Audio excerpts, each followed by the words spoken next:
America, जिसे पूरी दुनिया लोकतंत्र की सबसे बड़ी मिसाल मानती है, वहां से ऐसा फैसला आया जिसने राजनीति से लेकर अर्थव्यवस्था तक सबको हिलाकर रख दिया।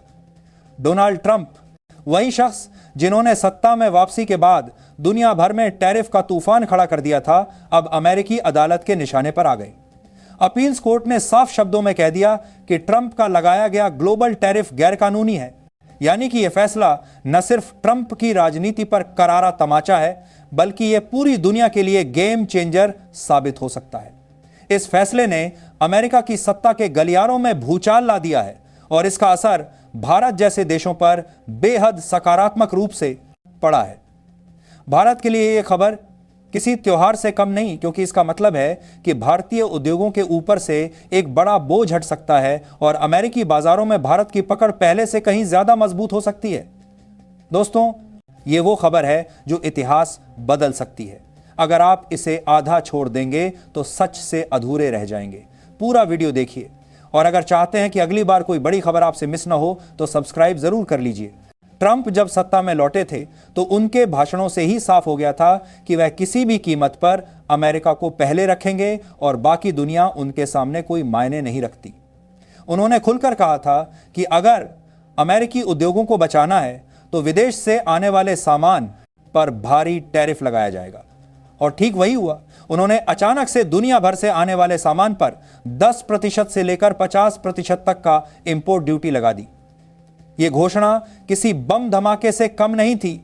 उदाहरण के तौर पर अगर कोई सामान पहले $100 में आता था तो ट्रंप के टैरिफ के बाद वही सामान $150 का मिलने लगा। यह केवल आंकड़ा नहीं, बल्कि आम जनता की जेब पर सीधा प्रहार था। अमेरिका के छोटे छोटे व्यापारी, स्थानीय उद्योगपति और सामान्य उपभोक्ता इस फैसले से सबसे ज्यादा प्रभावित हुए। पहले से ही बड़ी कंपनियों के दबाव में झेल रहे छोटे व्यवसाय अब पूरी तरह पिसने लगे। दुकानों पर जाने वाला हर सामान्य उपभोक्ता रोजमर्रा की चीजों के दाम देखकर परेशान हो गया। खाने पीने की चीजों से लेकर दवाइयों और कपड़ों तक हर चीज महंगी हो चुकी थी। अमेरिकी जनता का गुस्सा उबलने लगा और छोटे व्यापारियों ने यह मान लिया कि राष्ट्रपति ने जनता की भलाई के नाम पर सिर्फ अपनी राजनीति चमकाई है। यही वजह थी कि कहने के राष्ट्रपति ने होने कारण अमेरिकी जनता का गुस्सा करने के लिए अमेरिकी राज्यों और व्यापारिक संगठनों ने एकजुट होकर अदालत का दरवाजा खटखटाया।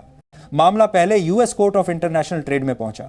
वहां अदालत ने साफ शब्दों में कहा कि राष्ट्रपति ने अपनी सीमा से बाहर जाकर फैसले लिए हैं, लेकिन ट्रंप प्रशासन ने हार मानने के बजाय ऊपरी अदालत का रुख किया। अब मामला पहुंचा US court of international trade में। हार मानने के बजाय इससे लोगों को अदालत appeals for the federal circuit में, जो व्यापार और अंतर्राष्ट्रीय आर्थिक मामलों की स्पेशल कोर्ट है, यहीं से असली ड्रामा शुरू हुआ। 11 जजों की एक बड़ी बेंच बैठी और सुनवाई शुरू हुई। हफ्तों तक चली इस सुनवाई में एक तरफ ट्रंप के वकील थे जो लगातार यह साबित करने की कोशिश कर रहे थे कि यह टैरिफ अमेरिका की राष्ट्रीय सुरक्षा के लिए जरूरी था। वहीं दूसरी तरफ छोटे व्यापारी और अमेरिकी राज्य थे जो बार बार यह सवाल उठा रहे थे कि आखिर किस संकट की वजह से यह आपातकाल घोषित किया गया। कोर्ट रूम में हर दिन तीखी बहसें होती। कभी ट्रंप प्रशासन के वकील जोरदार दलीलें देते और कहते कि अगर यह कदम नहीं उठाया जाता तो अमेरिकी उद्योग तबाह हो जाते। वे दावा करते कि यह राष्ट्रीय सुरक्षा का मामला है और राष्ट्रपति को इस बात का अधिकार है।